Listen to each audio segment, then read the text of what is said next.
Good morning, guys. It's Saturday morning and I am at Chestnut Wood.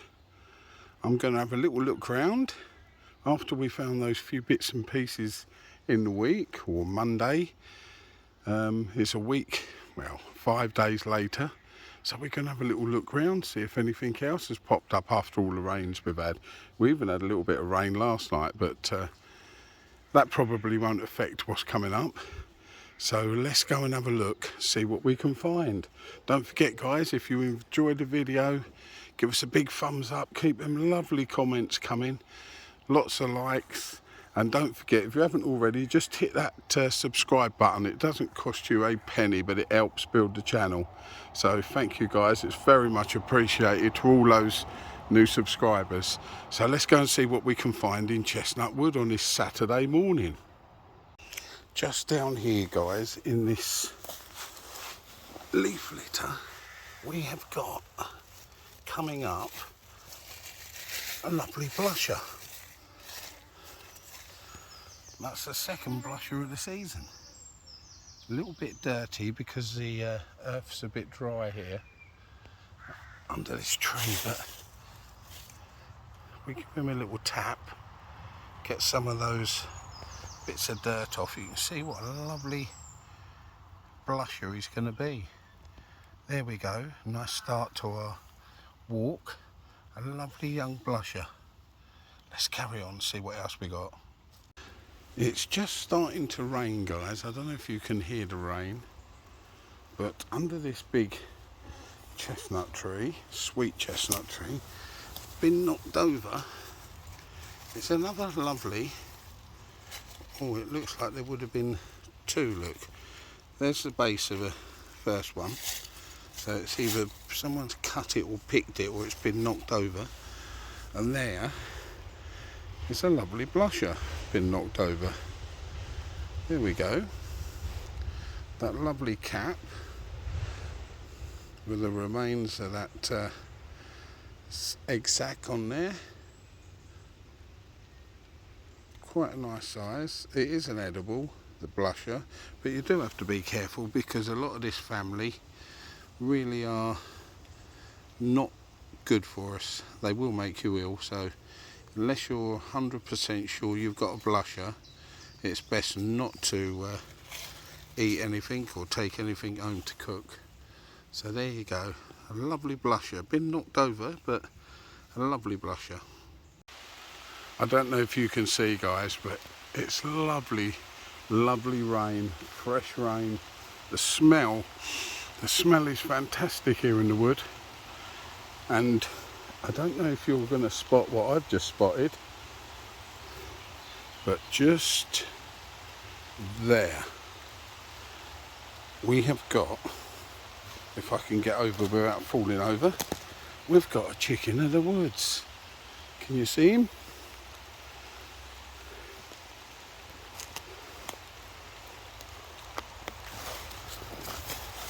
Right, on this old stump we've got a nice piece of chicken of the woods, so we'll cut him and he'll be coming home with us. There he is, look, lovely piece. Well, guys, it looks like we have got another huge blusher.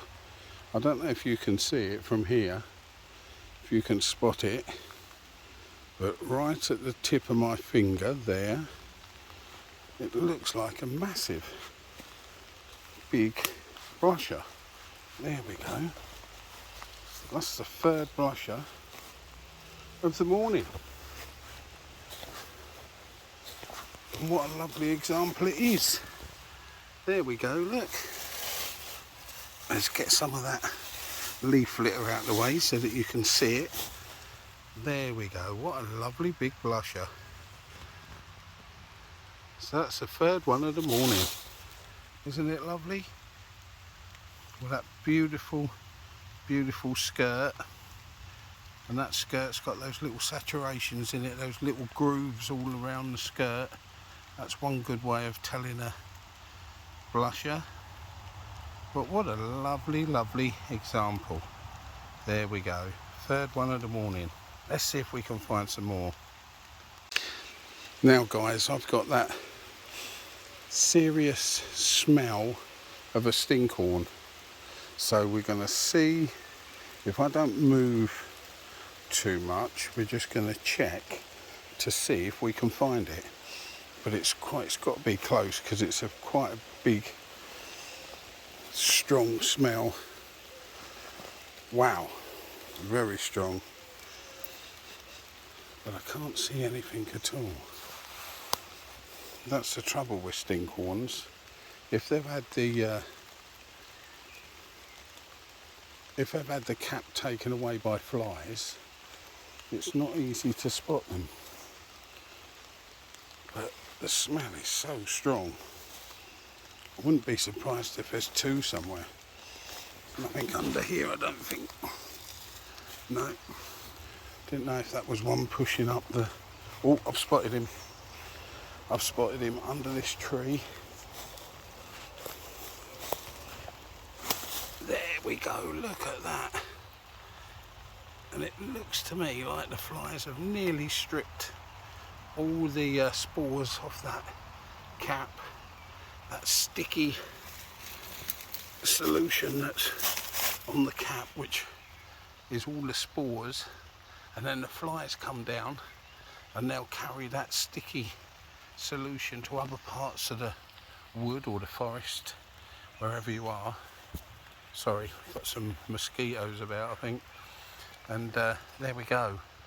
So that's the first stinkhorn of the season. And it's all coming from Chestnut Wood rather than Thetford Forest, because there was no stinkhorns at Thetford Forest last week. But it looks like we're going to find some nice bits and pieces in this little wood, though we have had a lot of rain since then. But I'm going to move on because the smell is so strong. But let's go see what else we can find. Here guys, we've got blusher number 4 for the morning. The rains have certainly woken the blushers up. Another beautiful example. There we go, what a lovely blusher. Not quite as big as the others. If I put my hand by it, you'll see. Not quite as big, but another beautiful example. You find that there's not many that are clean on the cap in this wood because the wood is so dry underneath these great big sweet chestnut trees that usually it's got like dusty dirt on the top, a bit like compost, I would imagine. Look, if I pick some up, it's more like a compost, where over the years you get all those layers and layers of leaf mould building up. All the leaf litter every year is rotting down.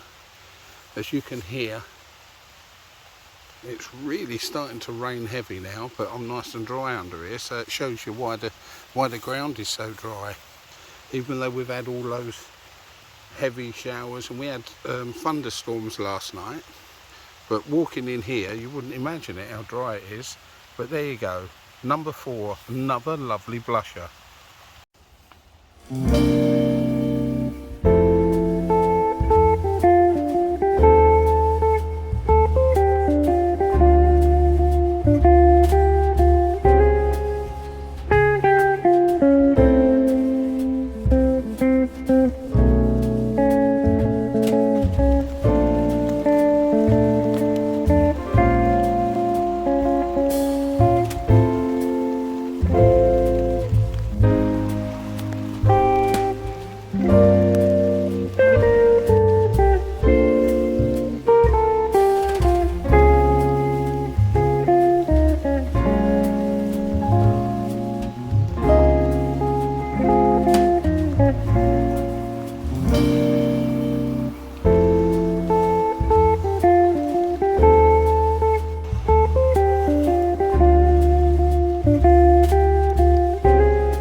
another little baby blusher here, look.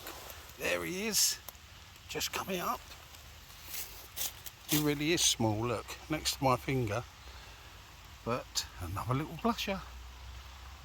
I've never seen so many blushers. This wood is already having a great start to the season for me. Lots and lots of lovely blushers. Let's carry on. Here we have some more tawny grisettes. Do you remember we found that one last time we was here, which was over the other side of the wood? Well, there we go. That's an older one, and there's another older one there, but there's a young one coming up. So there we go.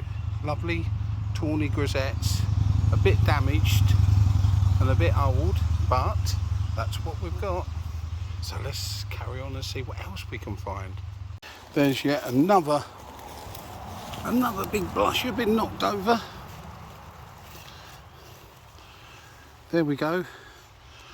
Another blusher been knocked over, got a very long stem. And you can see those little lines on that, what remains of that skirt. You can see those little tiny lines, scores. So that is why we use that indication for blushers. Plus, they're called blusher because when they're damaged, they do go like a pink colour. But there we go, that one's been knocked over. It's quite a long one. So let's carry on. We've just spotted another one, guys. Yes, you guessed it, another blusher. Definitely blusher morning here in Chestnut Wood. There we go. Just get some of this leaf litter out of the way for you. Lovely big blusher, quite a big size, not fully opened yet, but yet another one. So the blushers are out in numbers after the rains that we've had lately, and it's still raining here, as you might be able to hear it hitting on the trees, but I'm having fun. So let's carry on, make our way back to the car, see if we find anything else. That was a lovely Saturday morning hour's walk, just over an hour probably. We found it's just blusher after blusher after blusher. There must have been 5 or 6 that I never even showed you that had been knocked over or they were old. But what a lovely Saturday morning walk. And the rains are certainly bringing the Kingdom of Fungi alive. And the blushers are leading the way at the moment. And we had that lovely stinkhorn, although most of his spores had been carried already by flies. He probably came up late yesterday or in the night, and they got to him before I could get a nice photo. But hopefully we'll see some more over the next week or two. I think we're going to get some odd bits of rain in a week, but it's going to be warm again, so which is not the greatest of weather forecasts for people looking for fungi. We like it damp. We don't mind it warm as long as it's damp, because that's what they like. So guys, thank you for staying until the end. Very much appreciated. Don't forget, hit that big thumbs up button, give us a like, give us some comments, keep them lovely comments coming. And thank you to all the new subscribers. And if you haven't already, just tap on that subscribe button. Doesn't cost you a penny, not a penny. So it just means that you'll get to see when we get future videos coming on, which hopefully now will be at least 1 a week, maybe 2. We've done 2 this week. Yeah, this is the second one this week. So let's carry on and see what we can keep finding as the summer goes on, and we head then into what I call the glory part of the year for fungi. That's the autumn. So guys, thank you very much. Don't forget, the nights are really long. It's light until nearly 10 o'clock now at night, so get out there in the evening if you can. Have a walk round, see what you can find. Take the family or the dog for a walk. If you've got local woods or local forest, or even a bit of pasture land that you're allowed to walk on, or heathland, just get out there and see what you can see. And don't forget, when you're out there guys, keep your eyes open.